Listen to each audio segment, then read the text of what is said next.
আপনার পরিবারের সাথে যেটা ঘটেছে তার জন্য আমি মর্মাহত এবং শোকাহত। এতে আমার ছেলের কোনো দোষ নেই। একটা কথা মনে রাখবেন, পৃথিবীতে সবকিছু কেনা যায় কিন্তু আয়ু কেনা যায় না। আল্লাহর মানে আল্লাহ নিয়ে গেছেন। আমার ছেলে তো কেবলমাত্র উসিলা। আপনার হাজবেন্ড ছিলেন আপনার পরিবারের একমাত্র ইনকাম হোল্ডার। এখন আপনার সংসার চালাতে কষ্ট হয়ে যাবে। কোনো টেনশন করবেন না। আমি আদি মির্জা আপনার সামনে ওয়াদা করছি, আমি যতদিন বেঁচে থাকবো আপনার সংসারের সমস্ত খরচ আমি বহন করব। যদি বিশ্বাস না হয় আপনাকে ব্ল্যাঙ্ক চেক দিয়ে দিচ্ছে। শিহাব, চেক দিয়ে দিও। আপনি চেক বুঝে নিয়ে 1 হাতে টাকা তুলবেন আর আরেক দিকে আমার ছেলের মামলাটা তুলে নেবেন। আপনার কাছে আমি বিনীত অনুরোধ করছি, প্লিজ সিস্টার। অসম্ভব, এই মামলা আমি তুলবো না। আপনার ছেলে একটা জানোয়ার, একটা নরপিশাচে।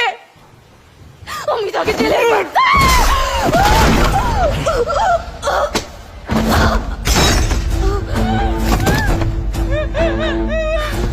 তুই 3 মিটার ছেলেকে ছেলেকে তোর